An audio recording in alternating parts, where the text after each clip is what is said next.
Hello everyone, welcome to संविदा वर्ग 3 online classes. तो गाइज आज की इस क्लास में हम वर्ग 3 के लिए हिंदी प्लस पेडागोजी के 20 मोस्ट इम्पोर्टेंट क्वेश्चन स्टडी करने वाले हैं जो कि एग्जाम में बार बार पूछे जाते हैं। और गाइज ये 20 ऐसे क्वेश्चन हैं जो बिल्कुल सिलेक्टेड क्वेश्चन हैं और एग्जाम में आने के मैक्सिमम चांस हैं। सो गाइज वीडियो को कंप्लीट जरूर देखें, स्किप बिल्कुल भी ना करें। तो चलिए हम स्टार्ट करते हैं अपनी आज की क्लास और चलते हैं क्वेश्चन नंबर 1 की तरफ। हिंदी गद्य शिक्षण की पाठ्य योजना में उद्देश्य कथन आता है। 4 ऑप्शन दिए गए हैं। प्रस्तावना प्रश्न के पश्चात, पूर्व ज्ञान, आदर्श वाचन के पश्चात या फिर मौन वाचन के पहले। तो गाइस यहाँ पर हमारा राइट आंसर हो जाएगा ऑप्शन नंबर 1। क्या है? हिंदी गद्य शिक्षण की पाठ्य योजना में उद्देश्य कथन जो है वो प्रस्तावना प्रश्न के पश्चात आता है। तो यहाँ पर हमारा राइट आंसर ऑप्शन नंबर 1 के साथ चला जाएगा। देखिएगा, इस प्रस्तावना किसी भी संदर्भ का आमुख होता है जो कथ्य की रूपरेखा प्रस्तुत करता है। चलिए प्रश्न क्रमांक 2 पर चलते हैं। बालक की प्रारंभिक शिक्षा उसकी मातृभाषा में दी जाए, यह मानना है। ऑप्शन है महात्मा गांधी का, मॉन्टेसरी का, फ्रोवेल का या फिर किलपैट्रिक का। तो गाइस बालक की जो प्रारंभिक शिक्षा होती है वह उसकी मातृभाषा में दी जाए, यह कथन जो है वो महात्मा गांधी जी का है जो कि हमारे लिए ऑप्शन नंबर 1 में दिया गया है। गाइस उन्होंने मातृभाषा पर विशेष जोर दिया था। चूंकि बच्चा एक निश्चित परिवेश में पलता बढ़ता है अतः उसे मातृभाषा में प्रारंभिक शिक्षा अपरिहार्य है। तो यहाँ पर हमारा राइट आंसर ऑप्शन नंबर 1 के साथ चला जाएगा। चलिए प्रश्न क्रमांक 3 पर आते हैं। शब्द का अर्थ स्पष्ट करने हेतु कौन सा तरीका सर्वाधिक उपयुक्त है? ऑप्शन है व्याख्यान, वाक्य प्रयोग, भ्रमण या फिर चित्र निर्माण। तो गाइस शब्द का अर्थ स्पष्ट करने हेतु वाक्य प्रयोग जो है यह तरीका सर्वाधिक उपयुक्त है जो कि हमारे लिए यहाँ पर ऑप्शन नंबर 2 में दिया गया है। देखिए गाइस वाक्य प्रयोग से भाव की स्पष्टता और अधिक निर्देशित होने लगती है। तो यहाँ पर हमारा राइट आंसर ऑप्शन नंबर 2 के साथ चला जाएगा, वाक्य प्रयोग। चलिए प्रश्न क्रमांक 4 पर आते हैं। और गाइस वीडियो पसंद आए तो वीडियो को लाइक जरूर करें। भाषा शिक्षण की पद्धति नहीं है। ऑप्शन है मॉन्टेसरी, किंडरगार्टन, डेक्रॉली या फिर अभिक्रमित अनुदेशन। देखिए भाषा शिक्षण की पद्धति नहीं है तो मॉन्टेसरी, किंडरगार्टन और डेक्राली। गाइस याद रखना ये तीनों जो है वो भाषा शिक्षण की पद्धति है, लेकिन अभिक्रमित अनुदेशन जो है वो भाषा शिक्षण की पद्धति नहीं है बल्कि यह अधिगम से संबंधित है। तो यहाँ पर हमारा राइट आंसर ऑप्शन नंबर 4 के साथ चला जाएगा। चलिए प्रश्न क्रमांक 5 पर आते हैं। व्याकरण शिक्षण के लिए उपयुक्त नहीं है। कौन सी प्रणाली व्याकरण शिक्षण के लिए उपयुक्त नहीं है? ऑप्शन है निगमन प्रणाली, आगमन प्रणाली, अभ्याकृति प्रणाली या फिर कक्षा अभिनय प्रणाली। तो देखिए गाइस निगमन प्रणाली, आगमन प्रणाली और अभ्याकृति प्रणाली ये तीनों ही जो है वो व्याकरण शिक्षण के लिए उपयुक्त हैं, लेकिन कक्षा अभिनय प्रणाली जो है यह व्याकरण शिक्षण के लिए उपयुक्त नहीं है। तो यहाँ पर हमारा राइट आंसर ऑप्शन नंबर 4 के साथ जाएगा। क्लियर? चलिए प्रश्न क्रमांक 6 पर आते हैं।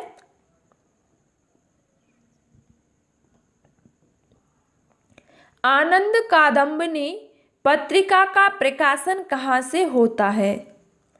ऑप्शन है मिर्जापुर, बनारस, इलाहाबाद या फिर लखनऊ। देखिए आदम्ब कादम्बरी तो इस पत्रिका का प्रकाशन जो है वो मिर्जापुर से होता है जो कि हमारे लिए ऑप्शन नंबर 1 में दिया गया है। देखा इस मिर्जापुर जो है वो यूपी में है और इस पत्रिका के संपादक बद्री नारायण चौधरी प्रेमघन थे। तो यहाँ पर हमारा राइट आंसर हो जाएगा ऑप्शन नंबर 1 मिर्जापुर। क्लियर। चलिए प्रश्न क्रमांक 7 पर आते हैं।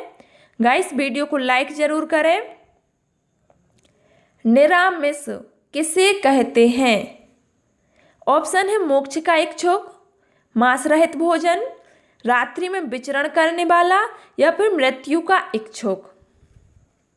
देखिए निरामिष, तो निरामिष जो है गाइस वो मांस रहित भोजन को कहते हैं, जो कि हमारे लिए ऑप्शन नंबर 2 में दिया गया है।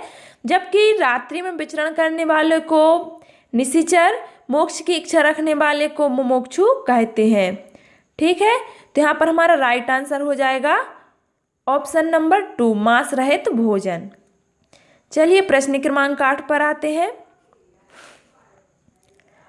सहद शब्द है, सहद ऑप्शन है तद्भव, तत्सम, देशज, या फिर आगत। तो यहाँ पर हमारा राइट आंसर हो जाएगा ऑप्शन नंबर 4। सहद शब्द जो है वो आगत है, जो कि तत्सम, तद्भव एवं देशज शब्दों से पृथक है। तो यहाँ पर हमारा राइट आंसर हो जाएगा ऑप्शन नंबर 4 आगत। क्लियर। चलिए प्रश्न क्रमांक 9 पर आते हैं। वनिता का प्रयोग किस अर्थ में होता है? वनिता बिल्कुल इजी क्वेश्चन है गाइस, 4 ऑप्शन दिए गए हैं। तो यहाँ पर हमारा राइट आंसर हो जाएगा ऑप्शन नंबर 1 ध्री। क्लियर। देखिए गाइस वनिता के और भी पर्यायवाची हैं, जैसे कि नारी, त्रिया, रमणी, कामनी, ये सब इसी के पर्यायवाची हैं। तो यहाँ पर हमारा राइट आंसर हो जाएगा ऑप्शन नंबर 1। चलिए प्रश्न क्रमांक 10 पर आते हैं। मुकुंद किसका पर्याय है? मुकुंद ऑप्शन है शिव, विष्णु, सूर्य, या फिर कामदेव। तो गाइस मुकुंद जो है वो विष्णु का पर्याय है, जो कि हमारे लिए ऑप्शन नंबर 2 में दिया गया है। तो यहाँ पर हमारा राइट आंसर हो जाएगा ऑप्शन नंबर 2 विष्णु। और मुकुंद के और जो पर्यायवाची हैं वो है जैसे चक्रपाणी, उपेंद्र, चतुर्भुज, जनार्दन, ये सब मुकुंद के ही पर्यायवाची हैं। तो हमारा राइट आंसर ऑप्शन नंबर 2 के साथ चला जाएगा। चलिए प्रश्न क्रमांक 11 पर आते हैं। काहेरी नलिनी तू कुम्भलानी, तेरे ही नाली सरोवर पानी, पंक्ति के रचनाकार कौन है? ऑप्शन है रैदास, जायसी, कबीर, या फिर दादू। तो गाइस काहेरी नलिनी तू कुम्भलानी, तेरे ही नाली सरोवर पानी, इन पंक्तियों के रचनाकार जो है वो है कबीरदास जी। तो यहाँ पर हमारा राइट आंसर ऑप्शन नंबर 3 के साथ चला जाएगा, क्या है? कबीर। चलिए प्रश्न क्रमांक 12 पर आते हैं। आचार्य रामचंद्र शुक्ल का निबंध संग्रह है। देखिए आचार्य रामचंद्र शुक्ल का मोस्ट IMP क्वेश्चन है। तो क्या है ऑप्शन? चिंतामणि, माटी का फूल, क्षण बोले कण मुस्काए, या फिर आलोक पर्व। तो देखिए आचार्य रामचंद्र शुक्ल का जो निबंध संग्रह है वो हो जाएगा चिंतामणि, जो कि हमारे लिए ऑप्शन नंबर 1 में दिया गया है। और भी है इनके, क्या है? मित्रता, क्रोध, श्रद्धा और भक्ति, ये सब आचार्य रामचंद्र शुक्ल के ही हैं। तो यहाँ पर हमारा राइट आंसर ऑप्शन नंबर 1 के साथ चला जाएगा। चलिए प्रश्न क्रमांक 13 पर आते हैं। निम्नलिखित में वर्तनी की दृष्टि से कौन सा शब्द युग्म में शुद्ध है? ऑप्शन है बारात वसंत, बारात वसंत, वरात वसंत, या फिर बारात वसंत। तो यहाँ पर हमारा राइट आंसर हो जाएगा ऑप्शन नंबर 3, क्या है? वरात वसंत। ये जो है वो वर्तनी की दृष्टि से बिल्कुल शब्द योग में जो है बिल्कुल शुद्ध है। तो यहाँ पर हमारा राइट आंसर ऑप्शन नंबर 3 के साथ जाएगा। चलिए प्रश्न क्रमांक 14 पर आते हैं।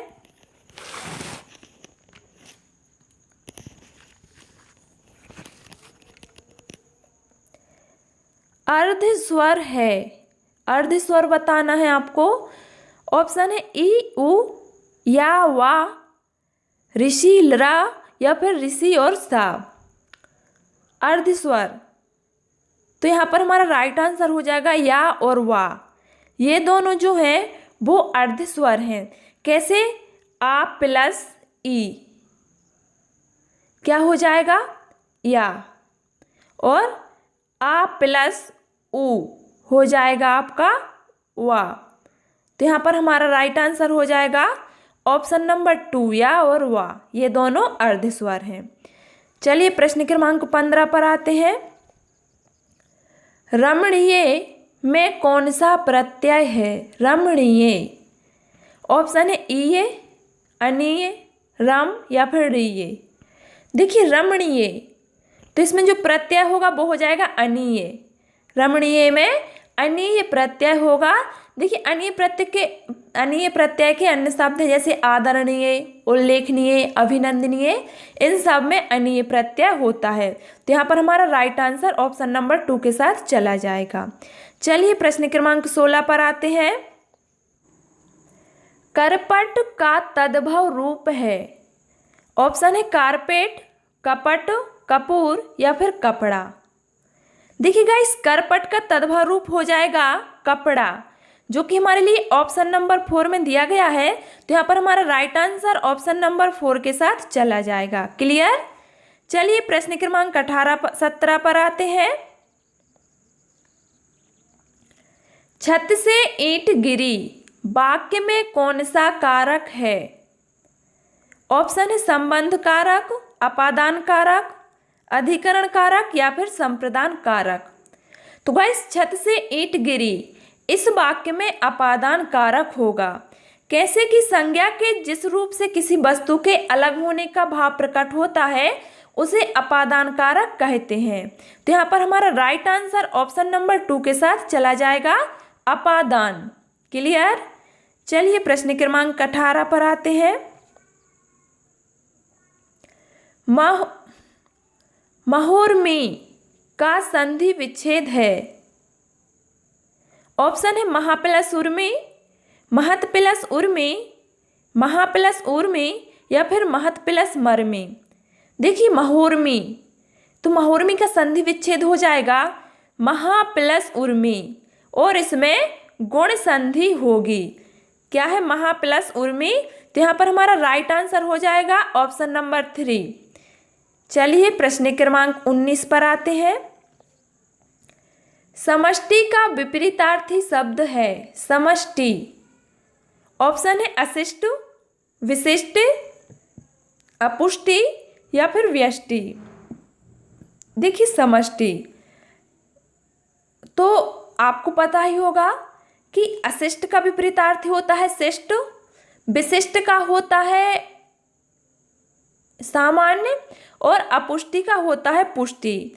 तो समष्टि का विपरीतार्थी जो है वो हो जाएगा व्यष्टि। तो यहाँ पर ऑप्शन नंबर 4 हमारा बिल्कुल राइट आंसर हो जाएगा। चलिए प्रश्न क्रमांक 20 पर आते हैं। बुद्धिहीन शब्द व्याकरण की दृष्टि से किस संवर्ग में है? ऑप्शन है सर्वनाम, संज्ञा, विशेषण या फिर क्रिया। बुद्धिहीन क्या है गाइस? इस शब्द में बुद्धि की हीनता का भाव स्पष्ट होता है। तो यहाँ पर हमारा राइट आंसर हो जाएगा ऑप्शन नंबर 3, विशेषण। याद रखना, विशेषण। क्लियर। राइट आंसर हमारा ऑप्शन नंबर 3 के साथ चला जाएगा। तो गाइस, आज की क्लास में मैंने इतने ही क्वेश्चन इंक्लूड किए थे जो कि आपको इस वीडियो के माध्यम से बता दिए हैं। यदि आपको आज की क्लास पसंद आई हो तो वीडियो को लाइक कर दें, और इसी तरह के नए नए वीडियो पाने के लिए चैनल को सब्सक्राइब जरूर कर लें। Thanks for watching this video. मिलते हैं नेक्स्ट क्लास में।